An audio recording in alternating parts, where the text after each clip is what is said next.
Satu lagi KLCC milik Indonesia juga. Ya, betul. Tapi oleh karena sistem kesehatan yang tidak benar, maka seolah-olah dokter Indonesia itu geblek.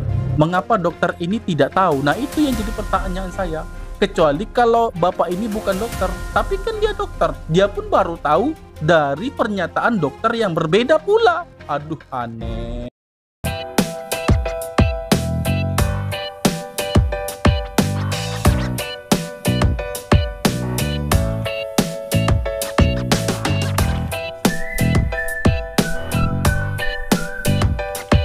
Satu lagi KLCC milik Indonesia juga. Ya, betul.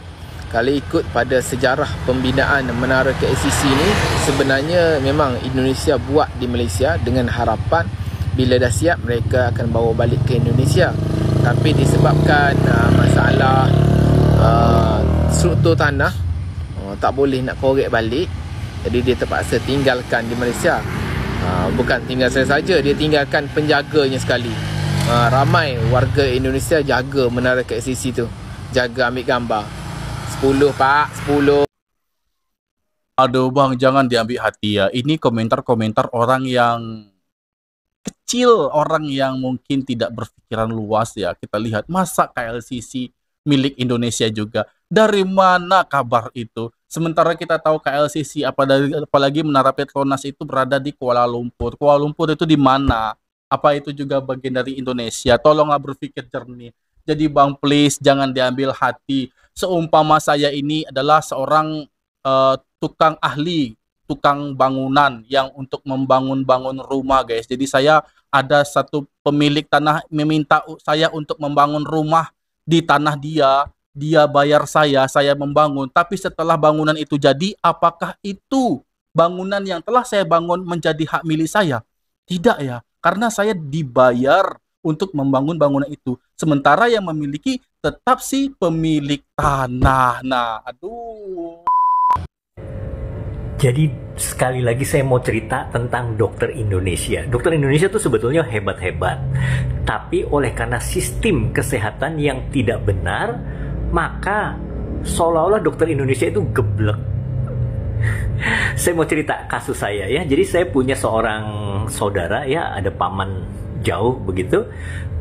Dia memang tidak punya dan menggunakan BPJS yang KIS. Nah, suatu saat dia mengalami demam tinggi, penurunan kesadaran, dan dibawa ke IGD, rumah sakit A. Masuk rumah sakit A dia, kemudian dirawat, diberikan infus antibiotik dan lain sebagainya. Setelah kurang lebih 4-5 hari kalau nggak salah, dinyatakan sembuh oleh dokter, kemudian disuruh pulang.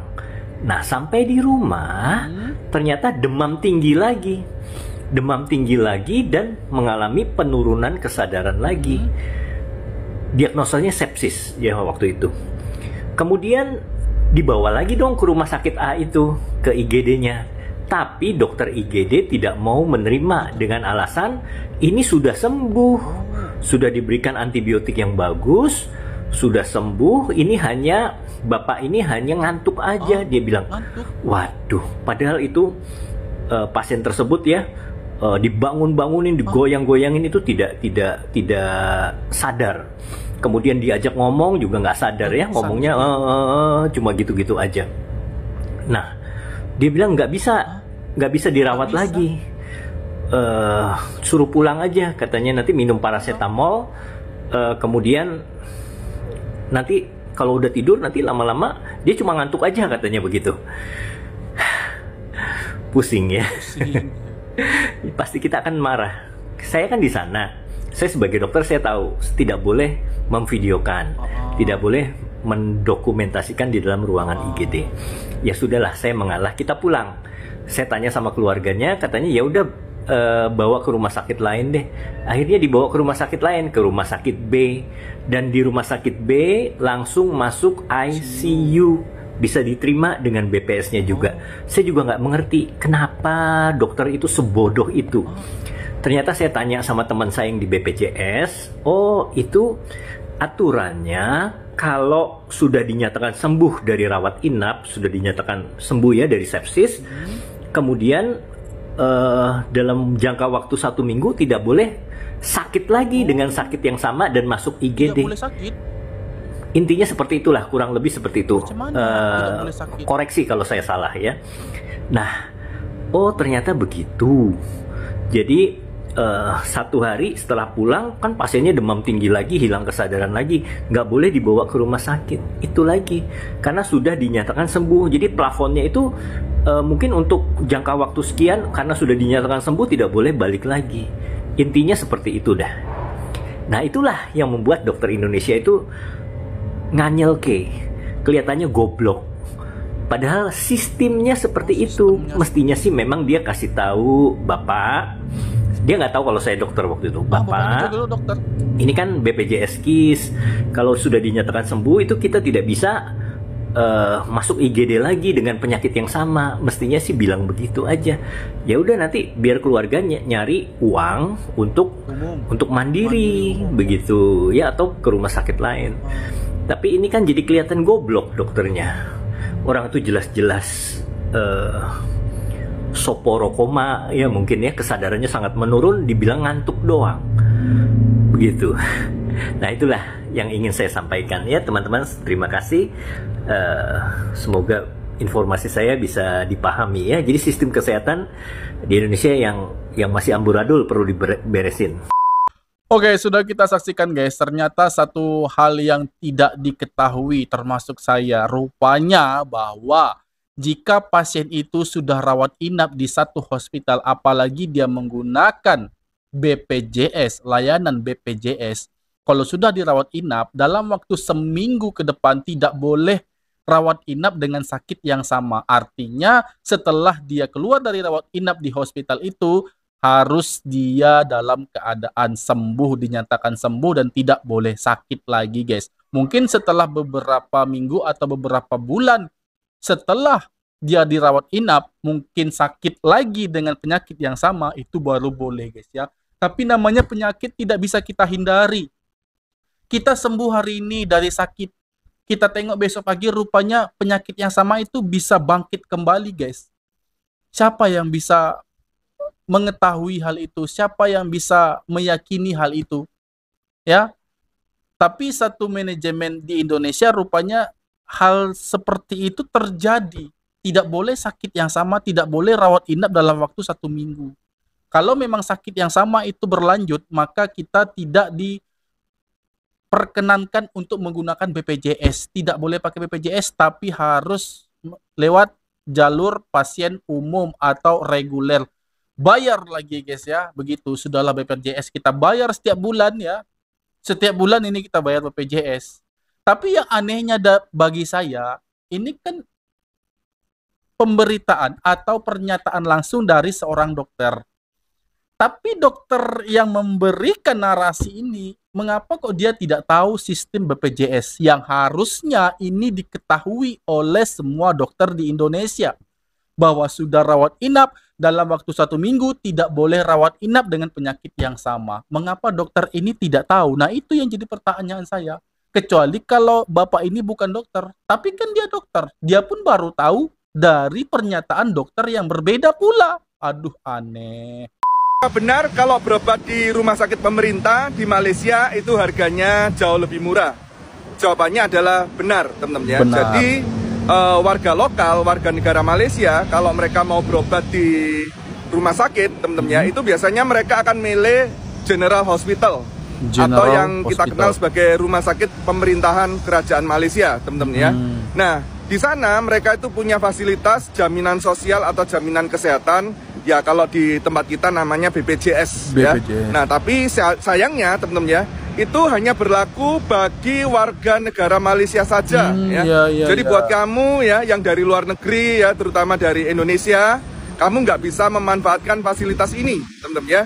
Nah mereka tuh kalau ke sana, kalau mau berobat atau mau klaim ya, bayarnya cuma RM1 saja. Karena kerjanya sama ya, seperti kamu kalau berobat di RSUD di tempat kita ya, itu kan kamu pakai BPJS ya. Nah di sana mereka menggunakan fasilitas jaminan sosial teman-teman ya. Tapi lagi-lagi sayangnya itu tadi ya, sebagai warga negara asing ya, Anda nggak bisa menikmati fasilitas ini teman-teman ya. Sama juga lah kalau misalnya ada bule-bule ya, orang dari luar negeri, WNA ya, mau berobat pakai BPJS di tempat kita, kira-kira menurut kamu bisa nggak sih? Ya pasti nggak bisa. Kenapa ya? Karena mereka nggak punya BPJS, teman-temannya. Nah, sama juga buat kamu yang berobat di Malaysia, yang kepengen nyoba di General Hospital, RSUD-nya mereka, kamu juga nggak punya BPJS-nya mereka. Makanya kamu nggak bisa dilayani, ya. Semoga info yang saya bagikan hari ini bisa membantu, memberikan informasi buat Bapak Ibu yang mau melakukan pengobatan di Program kesehatan di setiap negara itu berbeda-beda. Di Jerman, kesehatan dan juga pendidikan itu biasanya free. Di Malaysia, khusus untuk hospital kerajaan itu bayarnya hanya 1 ataupun 2 ringgit saja kepada rakyat Malaysia. Nah, di Indonesia itu kalau BPJS mesti bayar tiap bulan ya. Jadi bukan tiap sakit, tapi tiap bulan harus membayar. Apabila tidak membayar BPJS setiap bulan, maka BPJS-nya akan mati. Dan kalau mati, apa yang harus dilakukan? Mengurus ulang. Kalau nasib baik kalau kita belum sakit ngurusnya guys ya. Tapi kalau BPJS mati, tiba-tiba kita sakit, mau perlu operasi, ya tentu kan repot. Masyarakat Indonesia masih ada yang memilih berobat ke rumah sakit di luar negeri. Salah satu rumah sakit di Malaysia mencatat dalam 1 tahun sebanyak 20.000 WNI mendapatkan perawatan berbagai jenis penyakit dalam. Sarawak ya. Meski di dalam negeri banyak rumah sakit, namun hingga kini sebagian masyarakat Indonesia masih ada yang memilih berobat ke luar negeri seperti Malaysia. Salah satu rumah sakit di Kuching, Sarawak, Malaysia, Norma Medical Specialist Center atau NMSC mencatat dalam 1 tahun sebanyak 20.000 pasien dari Indonesia berobat dengan berbagai keluhan penyakit dalam seperti kencing manis, darah tinggi, hingga penyakit jantung. Meski kerap mendapatkan pasien dari Indonesia, namun pihak rumah sakit menegaskan rumah sakit bukan tempat untuk bersaing, tetapi sebagai opsi bagi masyarakat yang memerlukan pelayanan kesehatan. Sebagai opsi katanya. Karena ya. itu kerjasama antar lembaga kesehatan Indonesia dan Malaysia penting dijalin untuk meningkatkan kualitas layanan, terlebih Kalbar berbatasan langsung dengan Malaysia. NMSC juga memastikan siap dan terbuka dengan peluang pertukaran pengalaman dan praktik dengan rumah sakit di Kalbar demi kemajuan pengobatan untuk kesembuhan dan kesehatan masyarakat. Kita sudah mencoba untuk menjalin hubungan baik itu bekerja sama dengan rumah sakit, beberapa rumah sakit supaya kita dapat menangani pasien dan dapat berbagi ilmu pengetahuan. Karena pada prinsipnya di dalam medikal tidak ada kata kompetitor. Tidak ada kata yang kompetitor. ada hanyalah option. Ataupun pilihan kedua ataupun second opinion. Karena ilmu kedokteran itu, ilmu kesehatan itu dia sangat luas. Sangat luas. Dan ilmu kedokteran dan ilmu kesehatan itu dia seperti bayi. Dia lahir setiap hari, dia berkembang setiap hari, dan setiap tahun dia akan makin membaik dan membaik. Dengan diselenggarakannya Sarawak Tourism Fair di Ayani Mega Mall Pontianak diharapkan terjalin hubungan kerjasama yang erat antara Indonesia dan Malaysia. Selain itu, masyarakat Kalbar juga diharapkan mengetahui informasi dan promosi terbaik dari rumah sakit, hotel, wisata hingga penerbangan yang ada di Kuching. Oke guys, dan ternyata ya saya sangat mendukung bahwa bukan hanya di Semenanjung ya.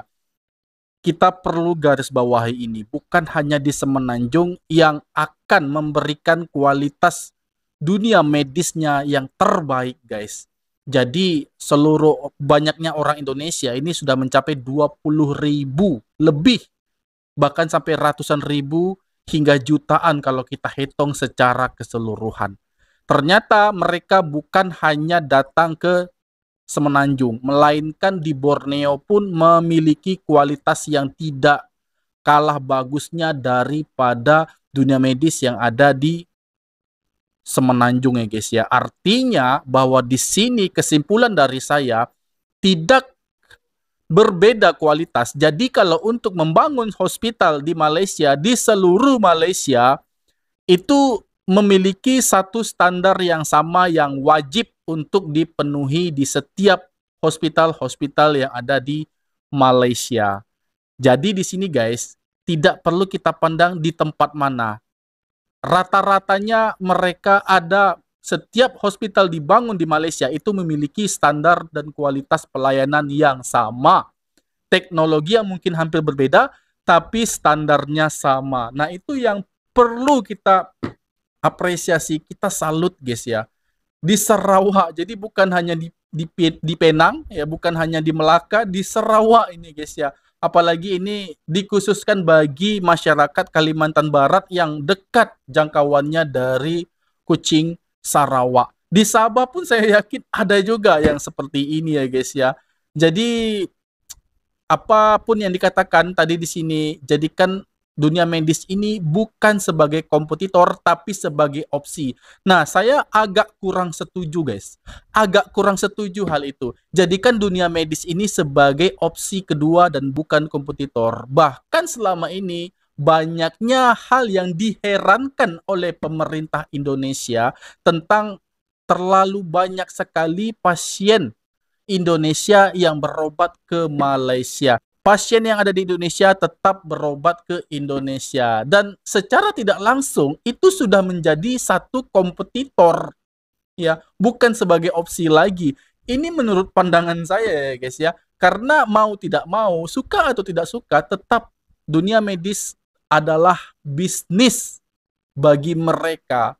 Dan di sini tidak lagi sebagai opsi, tapi sebagai kompetitor agar pasien ini tetap mempercayai dunia medis yang ada di dalam negeri. Itulah yang terjadi guys. Tapi kalau saya silap ya mohon Anda komen di kolom komentar ya guys ya. Itu menurut opini saya karena kita punya pendapat yang berbeda-beda terkait hal yang seperti ini. Oke, dan demikian tadi video aku. Semoga video ini bermanfaat bagi kita semua. Dan aku mohon undur diri. Mohon maaf jika ada kesalahan kata, kesalahan sikap pada Anda semua mohon dimaafkan. Dan aku akhiri. Wassalamualaikum warahmatullahi wabarakatuh.